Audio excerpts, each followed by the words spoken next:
So today I'm it's good because I want to do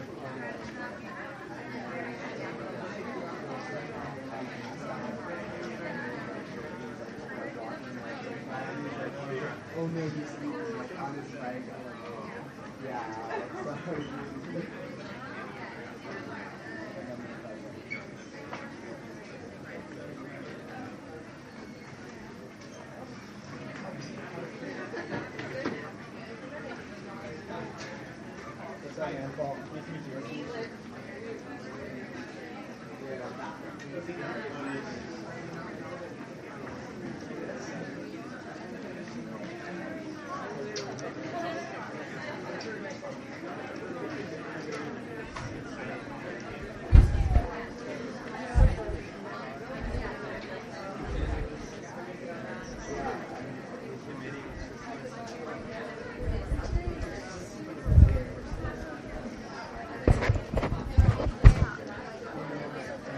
Okay, folks.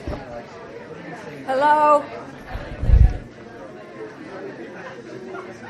Hello, hello, hello. Can you hear me okay back in the back? If everyone's quiet, maybe you can. Okay. Welcome to Wednesday, September 2nd. And I want to remind you, first of all, that Monday is a holiday. So we won't be having a lecture Monday. But we will be having sections on Tuesday. And so the readings for Tuesday are in the book Ecology, and it's part 2, which is chapters 6 through 10. So you want to read those chapters, those 5 chapters, very carefully and be prepared to understand what the arguments are that are being made by the authors and what methods are they using, what kinds of assumptions are they making, and to be able to articulate in the sections when you discuss it what the main points are and what your critiques are. What are some of the problems, perhaps, with the points that they are making. Now, for today, you read in the reader 2 selections which are cartoons. One is a selection on climate change in the form of cartoons. And the other, my gosh, is going way back to the pre-Socratics, before Socrates, in ancient Greece. Now, why in the world would we have cartoons on climate change and cartoons on the pre-Socratics in one reading? Well, and why are we suddenly, after talking about global change and the global ecological revolution and the environmental crisis of the 21st century, why are we suddenly going back to 500 BCE and starting to talk about the pre-Socratics? Well, one reason is that these two are very closely linked intellectually, and we want to understand what those linkages are. And one way to think about it is in terms of the concepts of pre-modern, modern, and postmodern philosophy. And pre-modern refers to the period prior to the 17th century scientific revolution and the age of Copernicus through Newton, where we had a really, for the first time, really clear understanding of science and scientific laws and how science and technology and rationality could help us understand the world. So the 17th, 16th, and 17th centuries, the scientific revolution. The 18th century is the age of enlightenment. We have seen the light. We are rational. We understand the world, and that world can be not only explained but managed and controlled in terms of science and technology. So prior to that, we have what we might call pre-modernism, which includes indigenous peoples around the world, early cultures other than Western culture, and especially the early period of the emergence of Greek philosophy out of earlier ideas that go back to Mesopotamia, for example, and how we get on the pathway toward modernism. Now today we talk about postmodernism, and that often has to do with the period since the 1970s where people are beginning to challenge rationality and the means of controlling and managing nature that were brought about by the scientific revolution, and to begin to rethink the idea of predictability and control. Maybe we can't predict everything that nature is doing, and heaven, we can't control it. And one example of that for the 21st century is climate change. Climate change, yes, is anthropogenically caused, but it's also responding. Nature, in the form of climate change, is responding in ways that we may not be able to predict because it is very complex and often chaotic. There are tipping points and uncontrolled sequences, and therefore climate change falls into this realm of problematical or limited predictability. So why we're going back now to pre-modern culture is to try to understand, first of all, what's the relation of pre-modernism to postmodernism, and what's the relation of pre-modern to modern culture. So if you think about pre-modern culture, this is a world in which people and other organisms, animals and plants, and inanimate objects all are alive. They all are organic, and they have a relationship to human beings which Henry Frankfurt, for example, who wrote the book Before Philosophy, or the other title is The Intellectual Adventure of Ancient Man. This is a world in which a human being relates to another organism as if it were a thou, as if it had a soul, if it was another being that is alive. And when you interact with another person, you are interacting with a subject which is like you and which may have emotions, it may have its own unpredictable actions, it may do something in response to what you are doing that may or may not be beneficial to you. So pre-modernism we can characterize as a subject-to-subject relationship, or an I-thou relationship to a living, organic, vital world.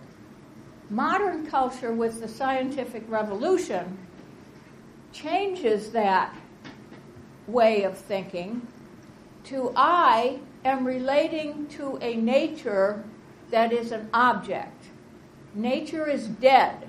I wrote a book in 1980 called The Death of Nature, and it was about how the vitalistic and ensouled aspect of the world, the organic world, changed to a mechanistic world, a mechanical world, in which there are particles that are not alive, that are atoms hitting each other and causing change. So in modernism, the world is in a relationship of I to it, of subject, meaning me as a human, to an object out there, which is in the non-human world. The pre-modern world is a world in which people can understanding it through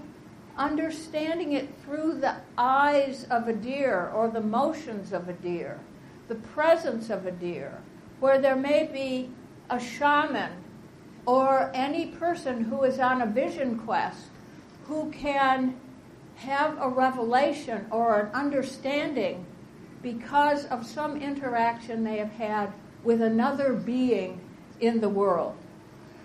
It's a world in which, in order to hunt, for example, or even to gather plants, one may have a way of doing that by imitating the animal that you're hunting, a process that has been called mimesis or mimicking or mimesis.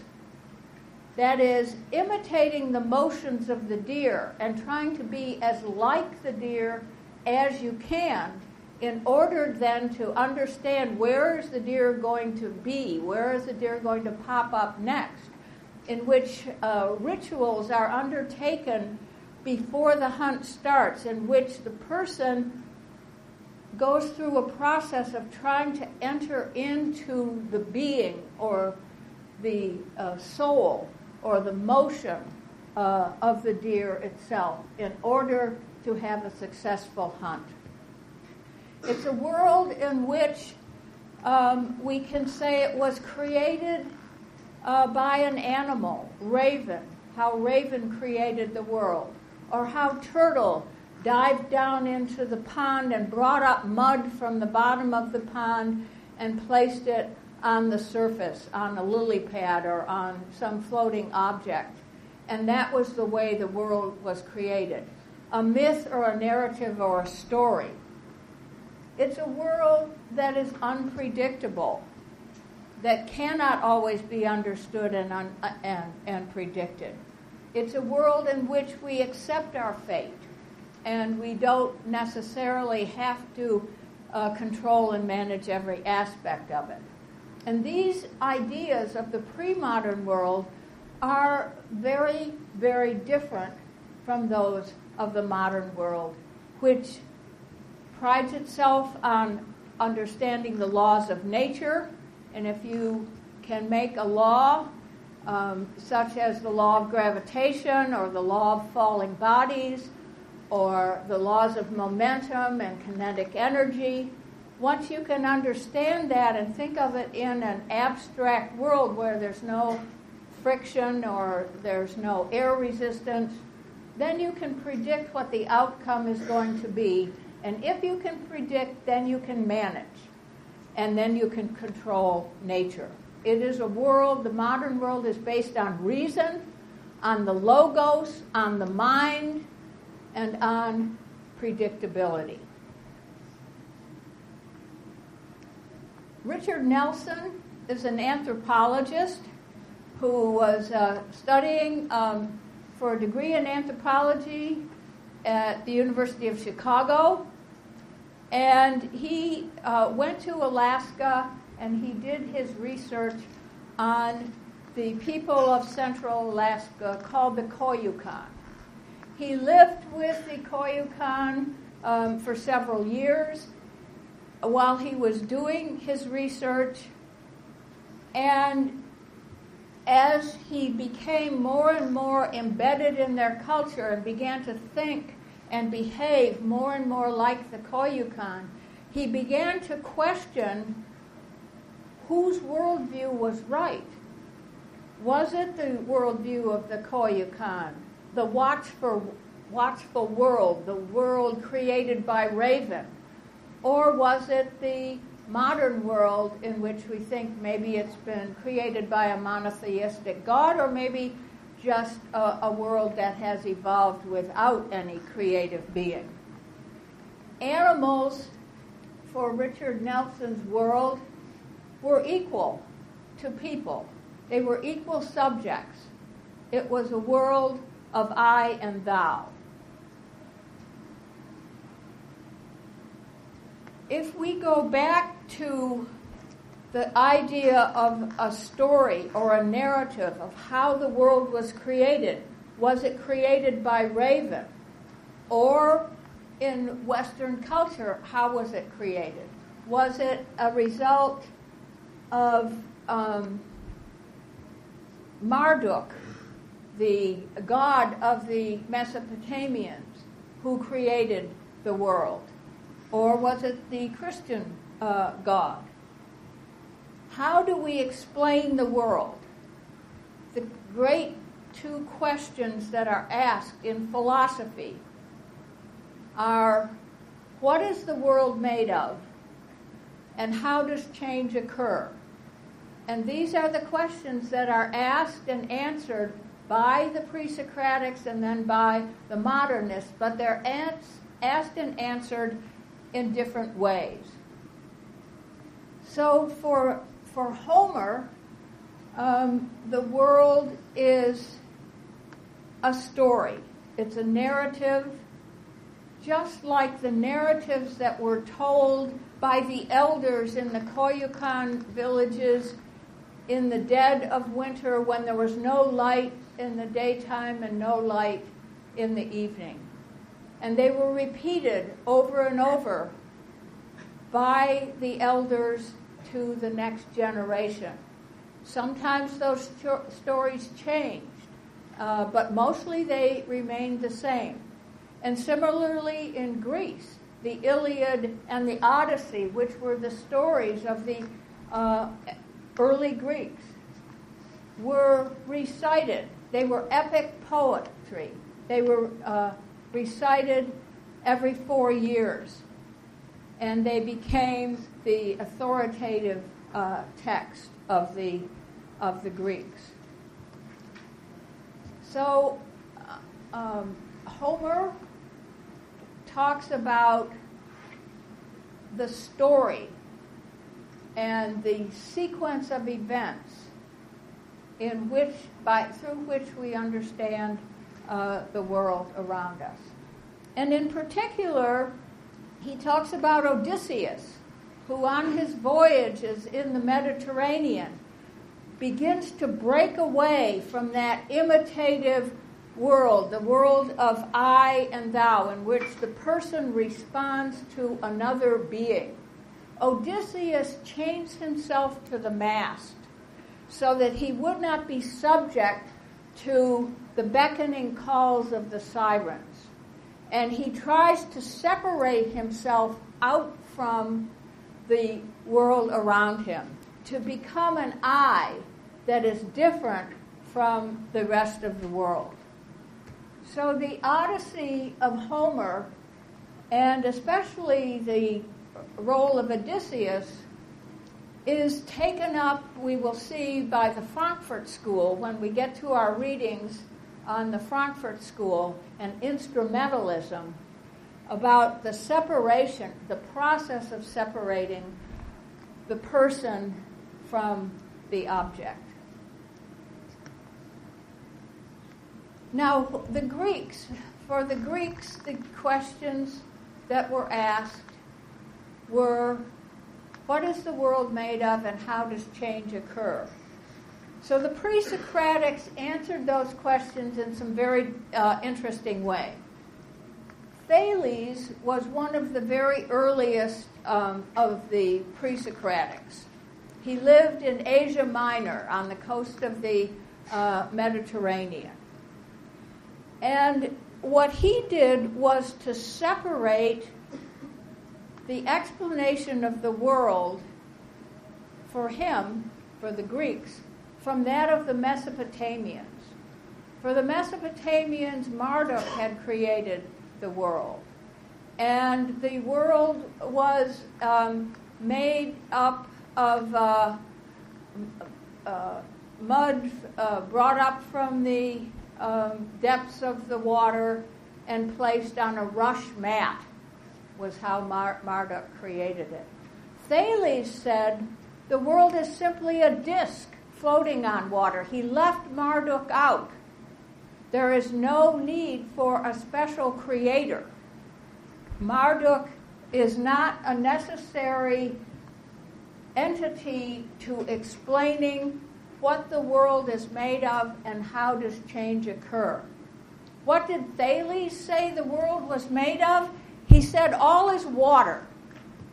And that's a very insightful thing for him to say, because he lived on the coast of the Mediterranean and he could see that the sea around him was water, and that water evaporated and then came down in the form of rain, and that water was necessary for growing crops and necessary for life.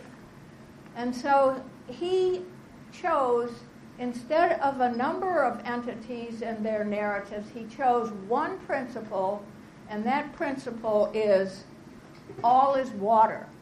Now you should remember this, because when you take your midterm exam, you can say, Professor Merchant, I'm sorry I can't write my exam. All is water. So keep that in mind. It might not be an excuse accepted, however, because we're not any longer living in Thales' time. So universal laws can predict events.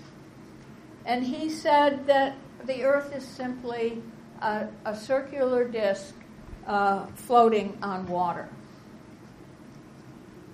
Following Thales in Malaysia were the naturalists, another one of them, Anaximenes. And Anaximenes was also a pre-Socratic. And he said, Thales, you're wrong. It's not water, it's air. The four elements of the Greeks were earth, air, fire, and water. So Thales chose water, but Anaximenes chose air. And you can see why that would make sense, because people breathe air, people live. Air flows and moves in the form of winds, and it makes waves on the sea, and it condenses and rarefies in the form of rain. So Anaximenes, like Thales, said we need one single principle in order to understand the world and understand change, and that is it's made of air and change occurs by rarefaction and condensation. Now we come to an entirely new perspective, and that is the perspective of Heraclitus, who lived in Ephesus. And, yeah. Is he one of the naturalists? I wouldn't call him a naturalist because he is going to be the inspiration for the dialectic and for Marxism and for socialism and for the idea of chaos theory and ideas that we'll get to later in the course. But Heraclitus said, there isn't any substance, there isn't anything like water or air that makes up the world, because everything is constantly changing. Everything is in flux. The only one and true thing is change. And change is the idea of the dialectic, that it is motion between perhaps two opposites that goes back and forth and onward into the present. And one of the important things that he said, he was a poet. He said, you cannot step twice into the same river, for fresh waters are ever flowing in upon you. Now think about what that means. You go up to the Sierras, there's a fresh flowing creek, you pitch your tent by the creek, and maybe you want to go down and get some water to fill your water bottles or for cooking. And you step into the river. That river is always changing. You cannot even say it's the river because it's a different river at every millisecond. Every moment in time it's a different river. The same river does not ever exist. It is always changing, for fresh waters are ever flowing in upon you. Now, the very opposite of Heraclitus and his idea that everything is change, everything is in flux, there is no one single thing that explains the world, is that of a contemporary named Parmenides. And Parmenides lived in southern Italy, in Iliia. And Parmenides had totally the opposite point of view from Heraclitus. Parmenides said the only thing you can only say two things. The first and only thing you can say is being is. Isness is. Existence exists. That is the very meaning of is, or the very meaning of being is, that it exists. And the only other thing that you can say that's true is that not being is not. So what is not being, by definition, does not exist. Not being is not. Being is, and not being is not. And you can't have a modification of that. You can't say being is not being. You can't say A is not A. Because that would not be logical. That would not be logical thinking. So the whole basis of science and the whole basis of mathematics, which is going to come out of the Greeks, is the law of identity. A is A, or A equals A. When you do mathematics, you take an equation, and there are two things on each side of the equal sign. You have to do the same thing to each side of the equation for that identity to hold. And if that identity holds, then you can make a derivation and you can come to some new truth. So the law of identity is the basis of the scientific revolution, the basis of Newtonian theory, the basis of all forms of mathematics, and the basis of the rational world in which we are living today, that is called modernism. It is thinking. If you say anything else, it's fine to say it, but it is not thinking. It is irrational, or it is a story, or it is a narrative, or it is your opinion. So when you say that climate change does not exist, that's your opinion, but it's not based on mathematical reasoning and laws that scientists have derived. So now we come to, how do you think about these laws of being and the laws of change? The laws of being can be expressed in the form of mathematics. And mathematics was the wonderful secret, the wonderful discovery that the Greeks made. And it wasn't that others hadn't made it. The Pythagorean theorem, for example, had been known in Egypt and perhaps Mesopotamia. But Pythagoras, who visited Egypt and brought back the Pythagorean theorem, turned it into the basis of a whole way of thinking about being and thinking about the world around us. The cosmos is based on number.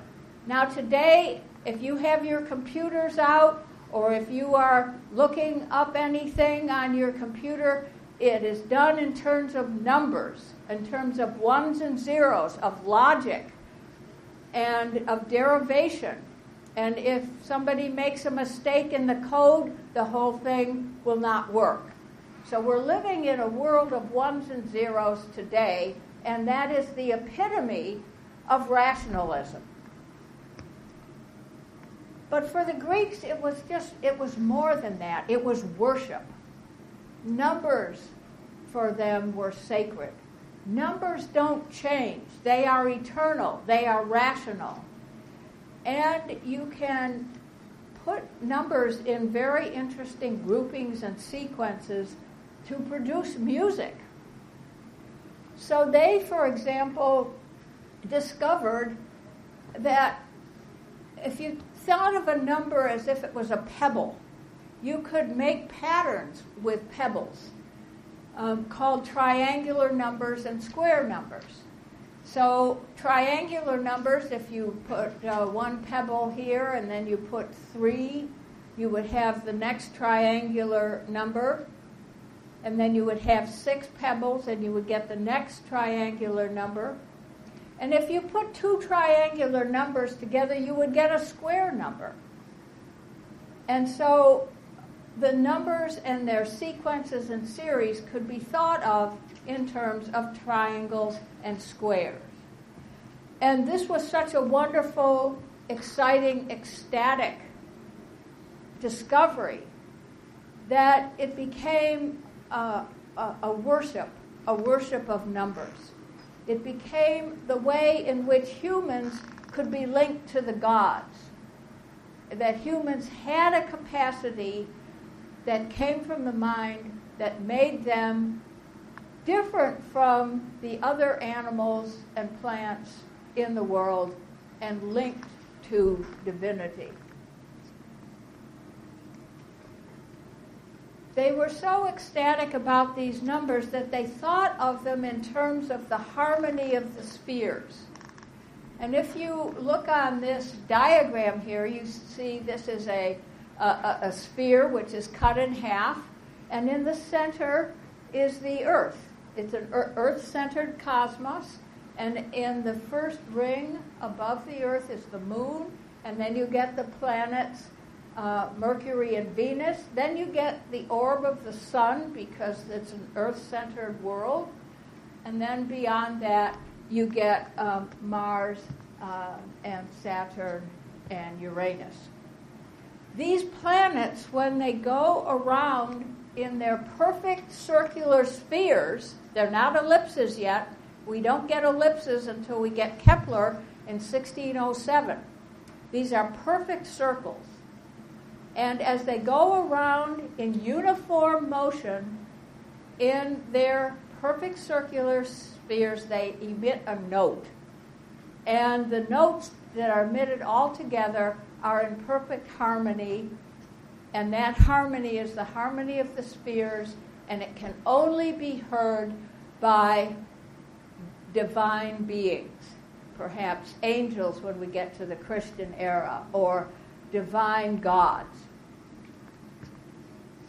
There are relationships to these musical numbers. The relationship of 2 to 1 is the octave, of 3 to 2 is the fifth, of 4 to 3 is the fourth. And so music, based on numbers and based on harmony, is an exemplar of how we can think about mathematics and music together. Now, a terrible thing happened. Suddenly, as they were working on the Pythagorean theorem, where you get the square of each side is the sum of the squares of each side of a triangle is equal to a right triangle is equal to the square on the hypotenuse. They discovered if you took a square that's not a square that's 3 on one side, 4 on the other side, and 5 on the other side, in which the Pythagorean theorem holds.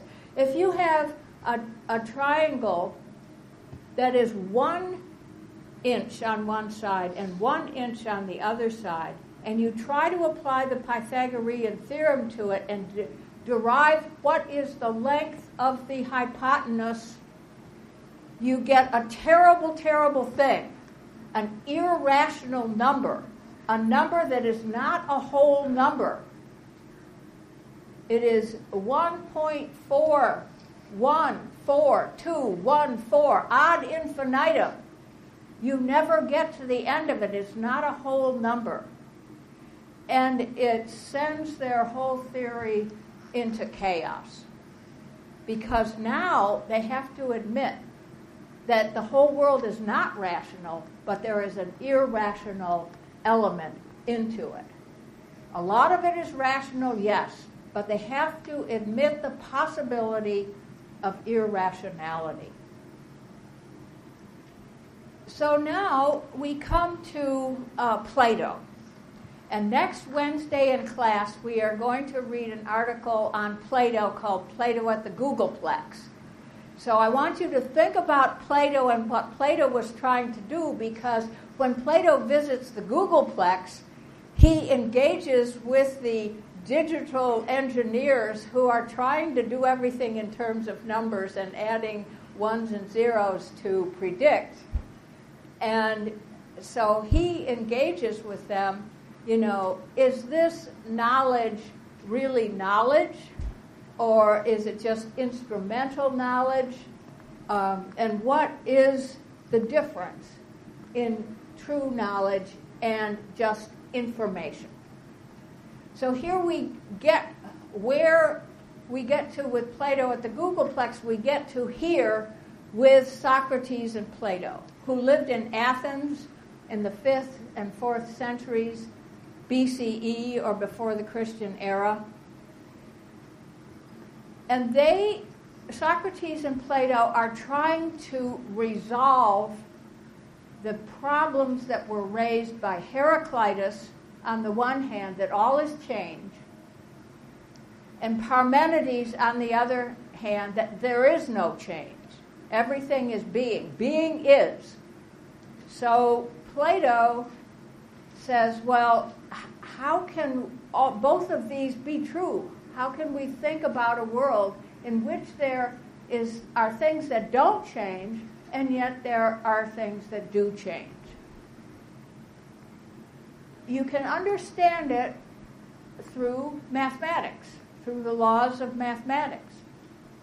So what you have is a real world, a world of being, a world that is mathematical, in which the numbers and the relationships are true and unchanging, and you can derive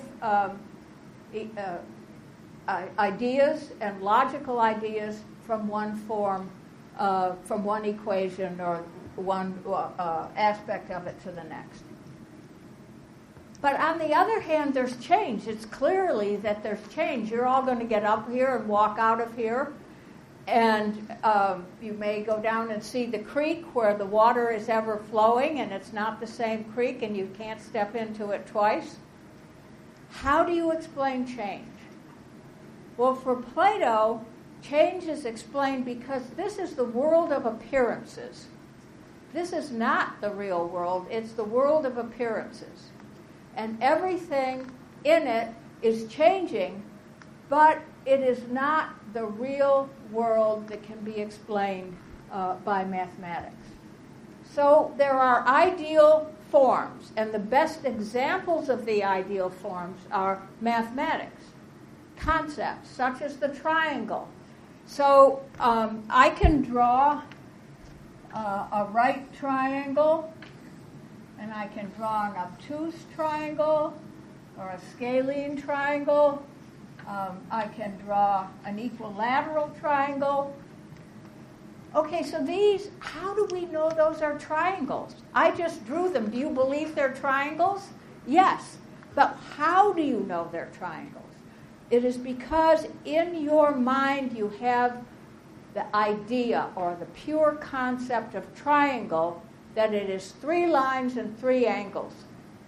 And you bring that concept to bear on the world of appearances, and you recognize that these are triangles.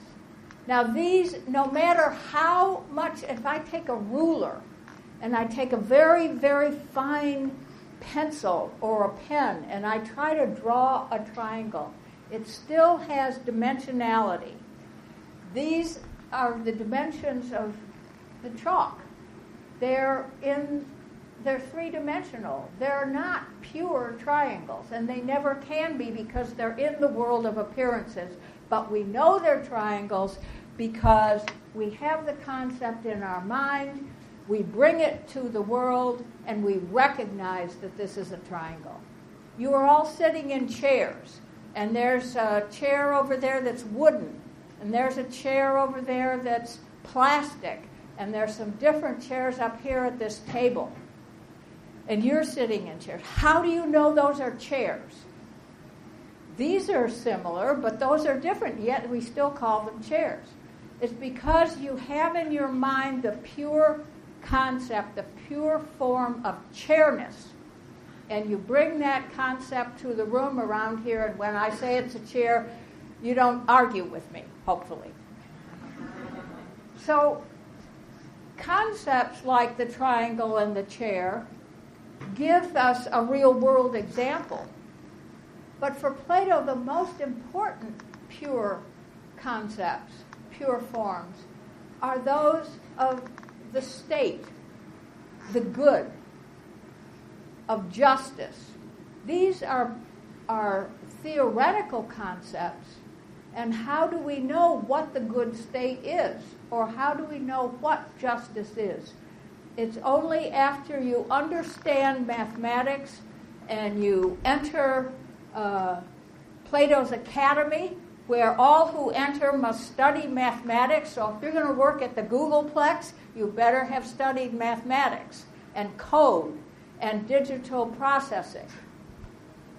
So everything is based on mathematics and the idea of the unchanging. So justice, the state, and the good are what Plato tries to derive when he writes his Republic, and how those could be realized in an imperfect world of appearances. There are 5 Platonic solids, and these have the same sides. The tetrahedron has 4 sides that are made of triangles. The cube has 6 sides that are made of squares. The octahedron is 8-sided. The dodecahedron, 12-sided, and the icosahedron, 20-sided. So the world can be thought of as made up of these perfect mathematical forms. Now, okay, so we get Socrates and Plato saying there's this world of appearances and there's a world of being, which is the world of pure forms. But now we take the next step further and try to think, what is that world of being or the world of appearances actually made up of? And we get a group of post-Socratics, or people who are thinking in the Greek world, and eventually we get to the Roman world also, called the atomists. And they say, okay, how do we explain identity through change? How do we reconcile Parmenides and Plato with Heraclitus? How do we reconcile idealism with materialism in the world of appearances? And how do we think about the world as made up of the four elements, earth, air, fire, and water? And how do we explain change? So one of the first of these atomists is Empedocles, and he thinks of that there are these four elements or four beings, and yet they can have holes in them. They can be porous. They can have forms of non-being or holes in the middle of them. And they can change from one thing into another through the processes of coming together or love or falling apart, called strife. The qualitative atomists are succeeded by the quantitative atomists. And one of these is Democritus. And Democritus simply said to Parmenides, you are wrong. Not being actually exists. It's wrong to say not being doesn't exist. Not being actually exists, and what's it called? Space, or the void. And so we have being, which are atoms, which are not cuttable. That the term atom, atom, means uncuttable. We have little bits or particles of being, and then they are surrounded by not being, which is now called space, or the void. And they can move in the void, and they can create change as they come together and hit each other and cohere, or they are hit each other and are torn apart. So not being exists, and therefore you can say nothing is, which was a contradiction in terms for Parmenides, but they are saying this contradiction exists. To be means to either be an atom or to be space. And these atoms are in ceaseless motion, and change comes about when they come together or come apart. And this is the basis of atomic theory today. We argue that there are electrons and protons and neutrons and atoms, and the particles within the nucleus or the particles surrounding the atoms are altered when two atoms may come together or bounce off of each other. So this is the solution to the dilemma created by Parmenides and Heraclitus in the form of modern science today.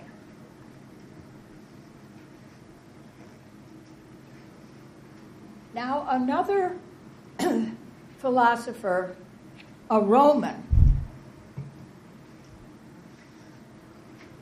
named Pliny,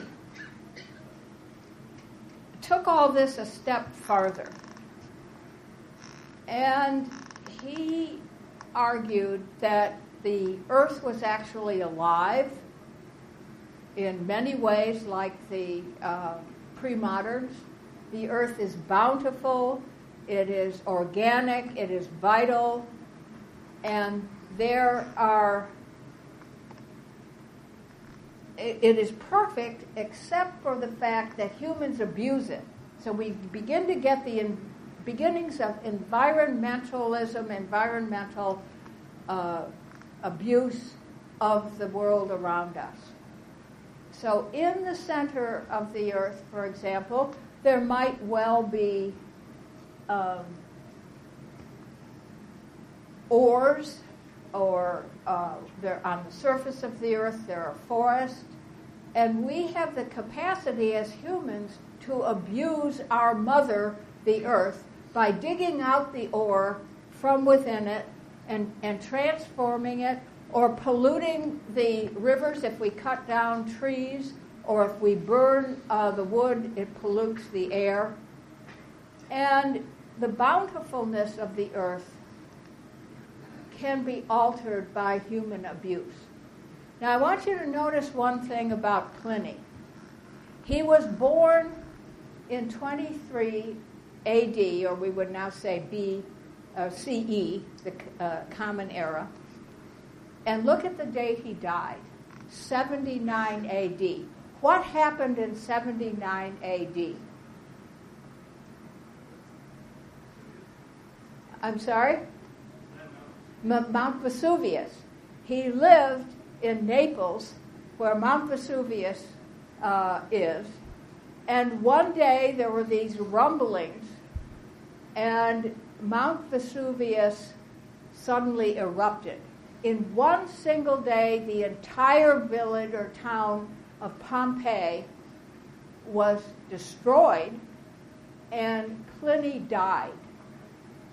Pliny, who wrote a number of books and tried to bring together a lot of knowledge, was very interested and curious about this volcano, and he went down to the shore of the beach and he tried to sail so that he could get a better understanding of what was happening. But on the beach, he had always had respiratory problems, and the ash and the soot finally reached his lungs, and he simply lay down and died. But his nephew, Pliny the Younger, wrote about Pliny the Elder's experience and about Vesuvius. And what this brings us to now is unpredictability. All this wonderful mathematics and predictability and equations and perfect solids and harmony of the sphere is challenged not only by the irrational, but by the unpredictability of events such as earthquakes, which we may know they're going to happen, but they happen very suddenly, and maybe we can predict them within 20 seconds.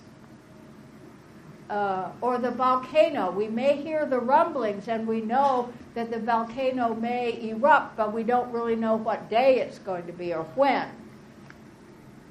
Unpredictability of things like earthquakes and volcanoes and tsunamis and plagues, hurricanes, all of these events are basic to questioning the predictability that Plato and Parmenides and others tried to get to through mathematics.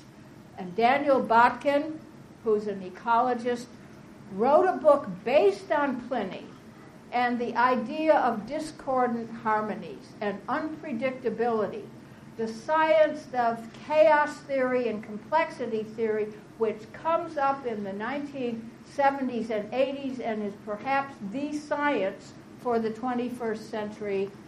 And I just want to close by pointing out what Botkin said. The true idea of a harmony of nature, which, as Plotinus wrote so long ago, is by its very essence discordant, created from the simultaneous movements of many tones, the combination of many processes flowing at the same time along various scales. See all these metaphors coming in that we talked about, leading not to a simple melody, but to a symphony that is sometimes harsh and sometimes pleasing. So I leave you to contemplate these ideas for next week.